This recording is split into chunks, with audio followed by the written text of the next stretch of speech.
Look out below! Who's that?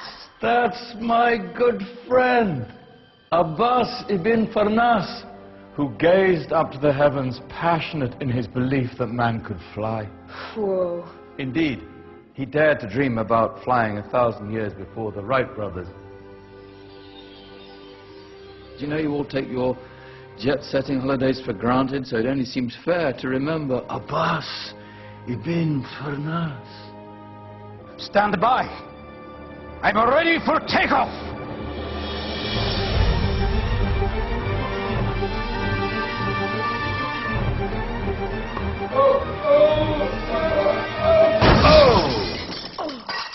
You did forget one thing, though.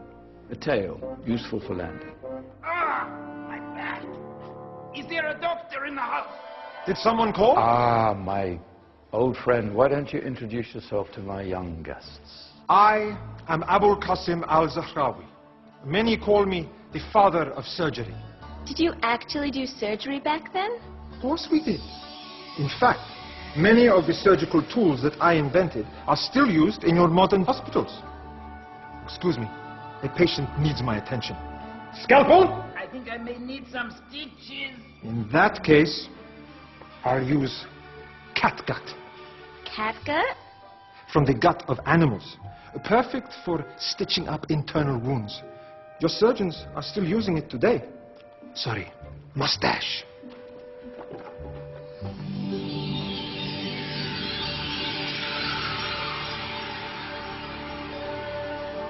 Who's she? That's Maryam al-Astrolabi, one of the many brilliant women of her time. She made sophisticated astrolabes. What? Astrolabes. They show the sky and the stars on a small flat plate you can hold in your hand. Think of them as ancient calculating or timekeeping devices. Today you have your watch, your compass, satellite navigation, helping people and explorers travel the world. Science at its brilliant best. And all these things were developed during the Golden Ages. And that's just the tip of the iceberg. There were thousands of other inventions covering all areas of life, and in the years that followed, their influence spread across the whole of medieval Europe. So you see, it wasn't so dark after all. What about you? Me? What did you invent? Well, I don't want to be big-headed, but I made some groundbreaking advances in engineering. I suppose my most significant discovery converted rotary motion into linear motion using a crank and connecting rod. It's essential in pumps and engines. In fact, I've no idea how the Industrial Revolution could have happened hundreds of years later without such a device. Not that I ever get the credit I deserve.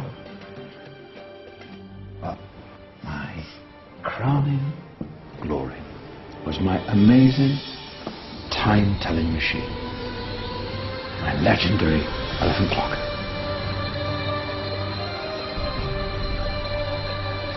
It's a clock. Yes. Dozens of components collected from different cultures around the world. Indian, Greek, Arabian, Egyptian, Chinese. Wow. A United Nations clock. That is pretty cool. Does it actually tell the time? Well, yes, of course. If it wasn't for me, thousands of people would be late for everything. Speaking of time, we better get you back. And remember, spread the word. This is the golden age, and I've only shown you a tiny part of this wondrous time. There are countless other scientists and inventions directly connected to your modern world. You're just going to have to find out for yourselves. Oh, wait.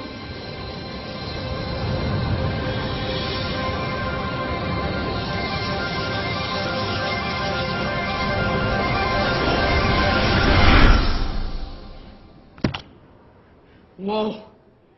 Did you? Yeah. That wasn't quite so boring. Come on, we're gonna be late.